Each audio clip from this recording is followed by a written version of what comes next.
Se puede decir que en los años 50 las relaciones con los presuntos extraterrestres o alienígenas eran idílicas.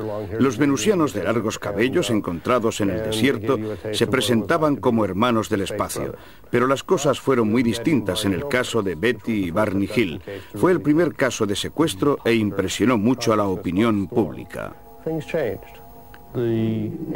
Las cosas cambiaron. Los alienígenas se convirtieron en pequeños seres que no tenían nada de humano. Hacían cosas extrañas, como llevarse a los hombres a bordo de sus naves. Realizaban operaciones de naturaleza misteriosa e inquietante. Sin duda, un cambio de rumbo importante en la historia de la ufología. Contribuyó a que no solo los ufólogos, sino la gente en general, aceptaran la idea de que los extraterrestres estaban aquí, pero además querían hacernos algo.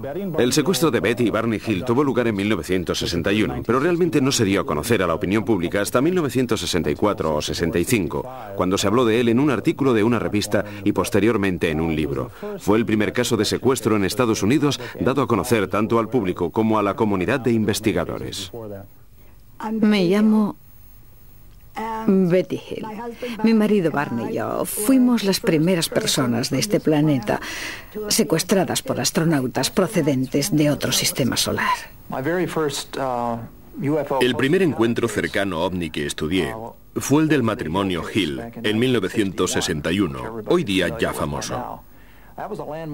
Se trata de una piedra miliar, ya que por primera vez se verificaba el fenómeno del missing time, del que poco se sabía. El vacío temporal se convirtió en un parámetro para los secuestros posteriores. Apareció en el cielo como una nueva estrella. Luego de repente empezó a moverse. Pasó por delante de la luna. Entonces detuvimos el coche para mirar mejor. No era una estrella, quizá fuera un satélite. Barney decidió coger los prismáticos para tratar de identificar ese objeto. Salió del coche mientras yo permanecía dentro. Miró hacia el vehículo volador y vio unos seres muy parecidos a nosotros que le miraban desde unas ventanillas. En ese momento el vehículo volador empezó a descender. Barney tuvo la impresión de que estaban intentando capturarlo. Volvió a subirse al coche y arrancamos a toda velocidad hacia la autopista para no ser alcanzados. Oímos una serie de sonidos intermitentes. Luego, por motivos inexplicables, Barney abandonó la autopista para entrar en una carretera secundaria. Poco antes de tomar el camino de tierra, vimos lo que pensamos que era la luna al anochecer, sobre la cual se recortaban los árboles. Luego dejamos el camino para dirigirnos hacia casa. En cuanto entramos en la autopista, volvimos a oír esos ruidos intermitentes, tras lo cual nos fuimos a casa. Fui a Portsmouth, en New Hampshire, para entrevistar a la pareja. Obviamente se trataba de un encuentro cercano. Nunca hasta entonces me había hallado ante un caso parecido, y era escéptico. Pienso que es bueno ser escépticos cuando se analizan casos de esta índole. Pero después de interrogarles por espacio de 6 o 7 horas, quedé muy impresionado por la sinceridad de su testimonio. Los seres eran 11. Había uno que, para identificarlos mejor, decidimos que debía ser el jefe. Era el que se expresaba en inglés. Luego estaba el examinador que realizaba las pruebas. Y los demás, que en nuestra opinión eran miembros de la tripulación, porque estaban fuera, en el corredor. Eran 9. Los rasgos de mis 2 examinadores eran básicamente similares. Me examinaron los oídos, la nariz, la garganta, los ojos y tomaron muestras de cabellos y piel. Estaban muy interesados por nuestros pies. Me tumbaron sobre la mesa y trataron de introducirme un instrumento puntiagudo en la vagina. Me dijo que era una prueba de embarazo. Yo repliqué que no existían pruebas de embarazo, que pruebas así eran desconocidas en nuestro planeta. 2 semanas después del encuentro, Betty comenzó a tener pesadillas. Empezó a atribuirlas al vacío temporal experimentado mientras volvían a casa, y que podía haber generado esos sueños recurrentes. En los sueños, Los Hill dejaban la carretera principal para tomar una pista forestal en una zona muy boscosa. Eran detenidos por seres alienígenas, conducidos a bordo del vehículo volador, examinados y posteriormente liberados. Dado que nunca se había oído nada parecido, centré mi atención en la primera parte del encuentro en la carretera, pues el resto podía haber sido añadido por la fantasía onírica de Betty. Pero también podía tratarse de un verdadero secuestro. Es posible que fueran secuestrados por delincuentes comunes y que la mente de Betty hubiese añadido el resto. Por otra parte, Barney no tenía en aquella época ningún recuerdo del secuestro. Barney era de ideas algo cerradas y para él fue un shock emocional notable. Empezó a tener problemas de salud. Estados de ansiedad, saltos de tensión, problemas de estómago. Y no respondía a los tratamientos. Su médico pensó que quizá la impresión, el shock, le impedían curarse. Envió así a Barney a un psiquiatra que trabajaba en su mismo edificio. Barney empezó a acudir a su consulta con regularidad y hablar de su infancia y todo lo demás. Un día, nada más entrar, el psiquiatra le preguntó: ¿qué habéis hecho durante el fin de semana? Barney dijo que habíamos ido al campo a buscar aquel lugar.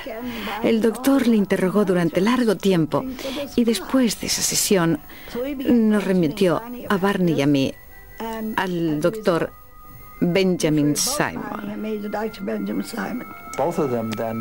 3 años después, fueron ambos hipnotizados por el doctor Benjamin Simon, de Boston. El escenario era el de un secuestro alienígena, como ya se sabe.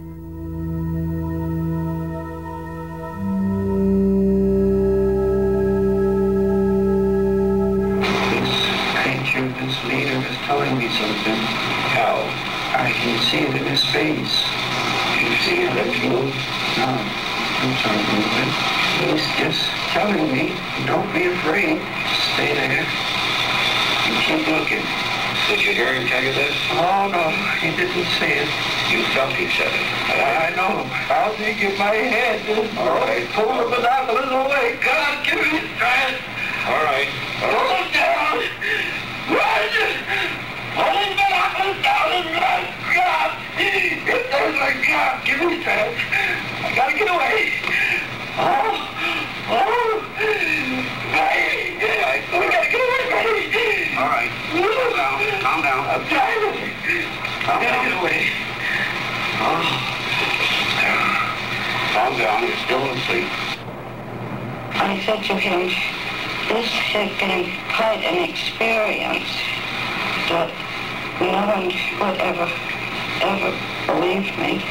And that what I needed was some proof that this had really happened. He laughed. Will you come back? Can we work out something? And he said, I don't know. It's not my decision to make. If we decide to come back, we'll be able to find you all right. But I said, but I don't live around here. I don't live in this area. And he said, we'll find you. And I said, how? How will you find me? I'll amaze the people. And he said, we will. We always do find those we want to. And I said, well, now what do you mean by that remark? And he just laughed. Desearía subrayar que mi campo específico de investigación era la astronomía. Al término de una sesión de hipnosis, Betty consiguió extrapolar de la memoria el boceto de un mapa estelar que el jefe de los alienígenas le había mostrado.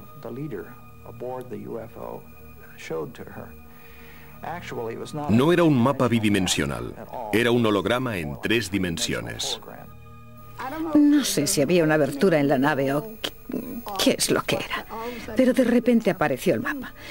El ser, sin embargo, no había activado una pantalla que era aproximadamente de 60 por 90 centímetros. Era tan real, exactamente como mirar el cielo. Y algunos de los objetos del mapa parecía moverse lentamente. Me preguntó si a partir del mapa podía decir dónde nos encontrábamos. Le respondí que no. Me dijo que era una información importante, sin la cual era imposible mostrarme de dónde venía. Tras lo cual, empujó algo y el mapa desapareció. Las dos estrellas más grandes aparecían como objetos sobre el fondo. Por consiguiente, debían de ser bastante grandes. Probablemente eran las estrellas base. Eran visibles unas líneas más marcadas entre las dos estrellas, que indicaban tráficos intensos, rutas comerciales, o al menos eso explicó el jefe. Otras líneas continuas llegaban a estrellas que los alienígenas, al parecer, habían visitado, mientras que las líneas discontinuas o punteadas indicaban las posiciones más lejanas, donde ellos habían estado solo una vez o en pocas ocasiones. Años más tarde, una profesora de Ohio, Marjorie Fish, decidió comprobar si el mapa respondía a la realidad y establecer si existía una configuración de 12 estrellas, como la de Betty Hill. Por cuanto respecta al mapa estelar, posteriormente entró en contacto conmigo una profesora de Ohio, Marjorie Fish. Entablamos una densa correspondencia, hasta que me dijo que quería venir a casa para hablar conmigo. Pasamos días enteros hablando de ese mapa. Me hizo muchas preguntas. Volvió a casa y se puso a construir modelos utilizando cajas de cartón. Situó nuestro sistema solar en el centro y comenzó a calcular las distancias en años luz. En un periodo de unos 6 años, construyó modelos tridimensionales de las aglomeraciones estelares en movimiento más próximas al Sol. Al final, colocó casi todas las estrellas en las mismas posiciones que yo había visto en aquel mapa. Pero faltaban 2. No fue capaz de completar la investigación hasta que los astrónomos descubrieron esas 2 estrellas en 1969. Al principio pensó que encontraría varias posiciones que casualmente reprodujeran características similares a las de la descripción realizada por Betty Hill. Pero no fue así. Durante 6 años no fue capaz de encontrar una relación. Hasta que un día, tumbada boca arriba, miró el cielo desde un ángulo especial. El cuadro completo de las 12 estrellas apareció ante sus ojos. Todas las estrellas habían sido identificadas y por consiguiente parecía poco probable que se tratara de una coincidencia casual. Las 12 estrellas, unidas por líneas continuas o discontinuas, resultaron ser potenciales estrellas idóneas para sostener vida. Su espectro era muy similar al de nuestro Sol, y en sus órbitas podían albergar planetas. Puede que allí existan formas de vida. ¿Cuál es la probabilidad de encontrar 12 estrellas unidas de esta manera, en un espacio enorme con cientos de estrellas? Pero solo esas 12, en esa zona, parecían habitables, y todas estaban unidas entre sí como si hubieran sido visitadas por inteligencias no terrestres. El caso Hill es uno de los más significativos en la investigación sobre ovnis por cuanto respecta a los secuestros. La razón por la que yo creo que el caso Hill es auténtico es porque tuvo lugar muy al principio del fenómeno ovni, cuando las personas que refirieron la experiencia, Betty y Barney, no podían tener ideas preconcebidas. Entonces no existían noticias en ese campo que pudieran sugerir los datos referidos por ellos. Pero existen otros aspectos interesantes en el caso Hill. En primer lugar, la intervención de un experto en hipnosis muy cualificado. Luego, el hecho de que 2 personas hayan ofrecido testimonios, al menos parcialmente independientes, que coincidan. Por otro lado, existe el famoso mapa estelar. El hecho de que el testimonio de Betty Hill todavía hoy muestre cierto sentido lógico hace que la historia resulte coherente de principio a fin, y ello la incluye entre los casos clásicos de ufología que no pueden ser fácilmente rebatidos por los escépticos, al margen de sus opiniones. Ha sido una interesante coincidencia de factores. Si Barney Hill no hubiese reaccionado tan mal frente a esa experiencia, manifestando problemas psicológicos, insomnio, úlcera, etc., quizá no habría consultado a un médico y el médico no le habría aconsejado acudir a un psiquiatra para sacar a la luz algún trauma enterrado. Se produjeron, pues, interesantes coincidencias y anomalías en relación a este primer caso. De cualquier forma, si las cosas no se hubiesen producido en el orden exacto en que se produjeron, tanto desde un punto de vista médico como a través del trabajo de investigadores serios como Walter Webb y otros, habrían sido necesarios otros 10 años para que la realidad de los hechos saliera a la superficie.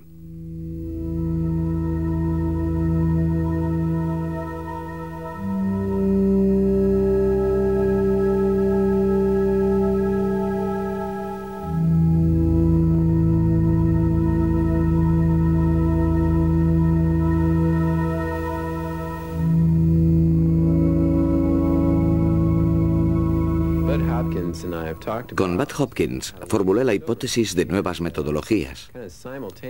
Para los niños aplicamos un procedimiento similar al de los reconocimientos policiales. Se les enseñan unas figuras y se observan sus reacciones. Un artista había preparado una serie de dibujos.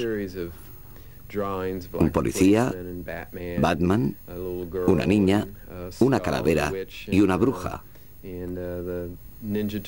Una tortuga ninja y un rostro de alienígena que se parece a la calavera, pero no es igual.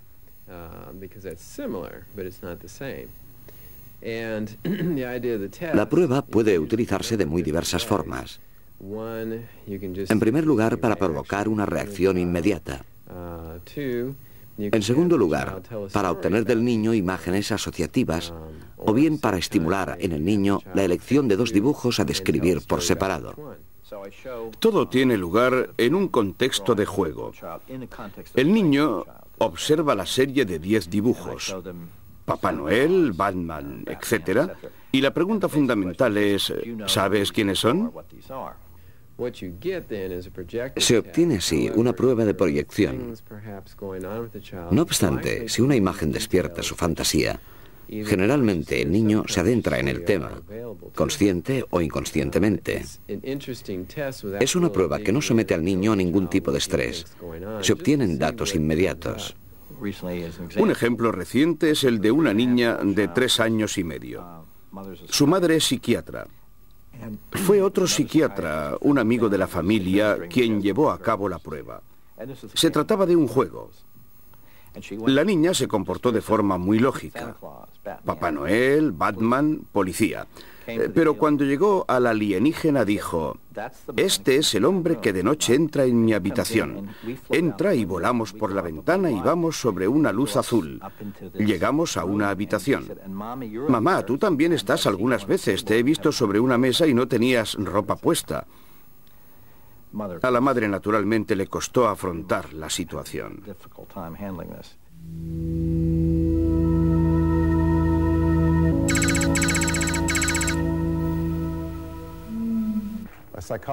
Una amiga psicóloga me preguntó si quería conocer a Bud Hopkins.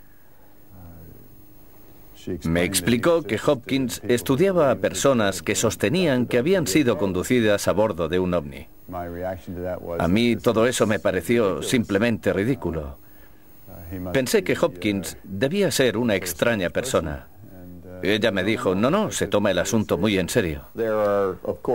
En nuestro país hay varias personas interesadas en la investigación de casos de secuestro por parte de extraterrestres.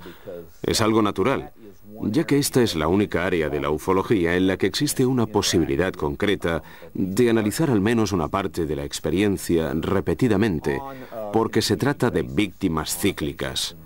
El carácter repetitivo del fenómeno podría proporcionar datos muy valiosos que estén básicamente bajo el control de los investigadores. Existen así personas como Bud Hopkins, cuyo trabajo de investigación sobre los ovnis es reconocido a nivel internacional y que representa un planteamiento válido para un estudio moderno sobre los secuestros por parte de extraterrestres. Lo que realizamos es, de hecho, un tipo de terapia, aunque no tengamos una titulación específica. Naturalmente existen psicólogos sobradamente acreditados, como el Dr. Mack, pero en su mayor parte se trata de entusiastas que se ven obligados a improvisar cuando asisten a gente que ha vivido experiencias extremadamente traumáticas. Consideramos, por ejemplo, a un terapeuta profesional ante un veterano del Vietnam afectado de estrés postraumático.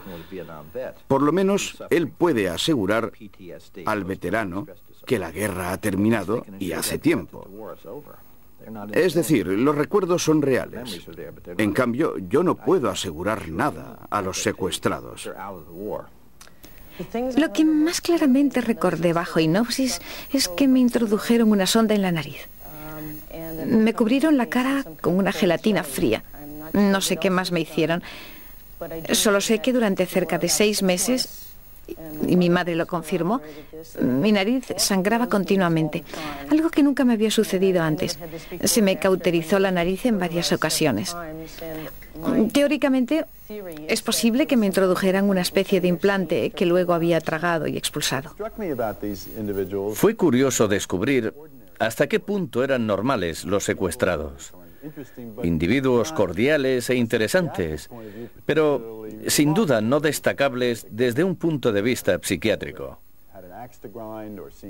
No era gente que te llamara la atención a primera vista o sujetos afectados por mitomanía o, en definitiva, peculiares.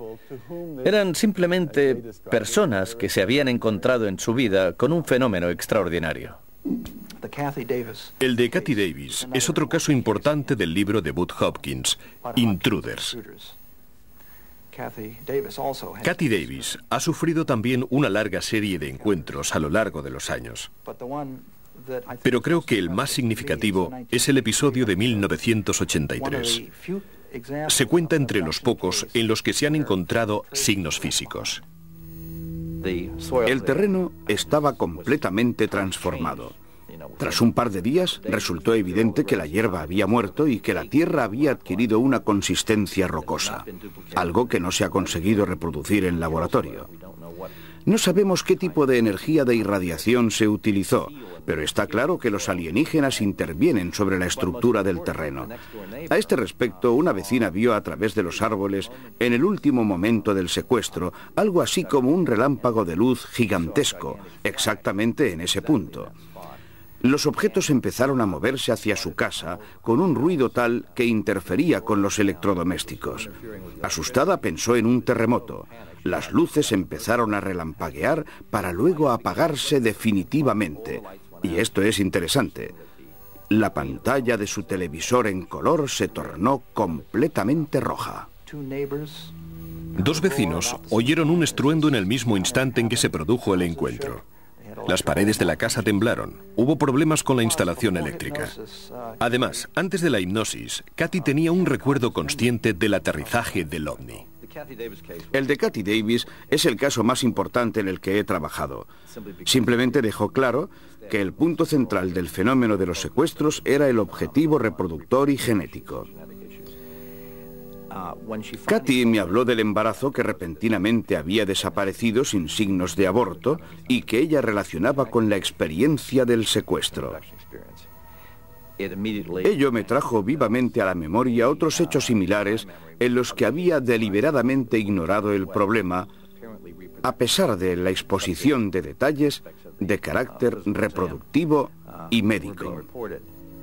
Una de las razones por las que presumiblemente los alienígenas se llevan a la gente, hombres y mujeres, es para disponer de ejemplares genéticos de esperma y óvulos. Aparentemente todo esto no tiene sentido. Genéticamente, biológicamente, no encuentro razones plausibles para su comportamiento. No obstante, no solo los alienígenas toman estas muestras, sino que existen mujeres que han denunciado casos de falsa gestación.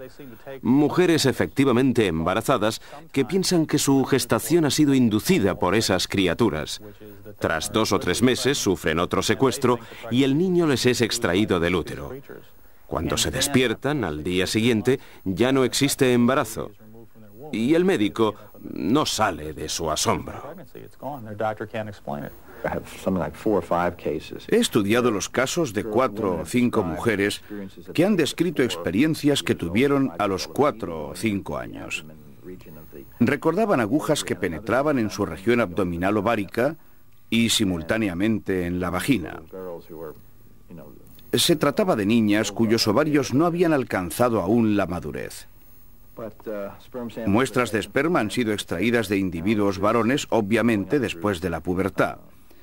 En resumen, una persona puede ser secuestrada a intervalos a lo largo de los años. Al hallarme ante un número tan elevado de casos de esta índole, me he sentido francamente disgustado. El caso de Katy Davis nos llevó a plantearnos la hipótesis de que esta mujer fuera utilizada en algunos experimentos clínicos con fines reproductivos. En este caso, un día, una mujer embarazada de 7 meses se despertó presa del terror después de que la habitación fuera invadida por una luz azul. El feto había desaparecido y tampoco había signo alguno de aborto. Un feto de 7 meses no desaparece así. Los casos se cuentan hoy por docenas. Pero esto confirma lo que yo considero el punto central de todo el asunto. Es el intento de crear híbridos, de crear una nueva raza o una nueva especie. Pienso que es muy importante empezar a dar al fenómeno la debida importancia, porque el número de personas que parece que han tenido este tipo de experiencias van de las 100.000 al millón, teniendo en cuenta solo este país. No es conveniente, por ahora, intentar definir con precisión el número mundial de secuestros. En cualquier caso, creo que una estimación de varios miles no es realmente comprobable mediante los datos. Pero, por otro lado, es verdad que han sido analizados cientos de casos. Así pues, supongo que se trata de varios miles, una cifra creíble. Aceptemos la hipótesis del 1% de la población. Bien, esto equivale a 250 millones de personas. Es un montón de gente para empezar. Considerando el 10% de la población, nos encontramos con 25 millones de personas. Un porcentaje así podría ser el correcto, y resulta escalofriante. No dispongo de cifras reales, pero el fenómeno afecta a un número de personas mayor del que se cree. Yo diría que probablemente se trata de un número considerable. Al principio se produjo el caso de Betty y Barney Hill, un caso simplemente único. Pero en 10 años, los informes se han multiplicado y siguen aumentando. Su número ha crecido tanto como para confundir a los investigadores. Y una estimación exacta requeriría muchísimo trabajo. Los casos de secuestro han pasado a ser del dominio público porque ha aumentado el material informativo, como libros, películas, televisión, etc. Existe una red de información a la que la gente puede acudir, o mejor dicho, un canal para comunicar sus experiencias.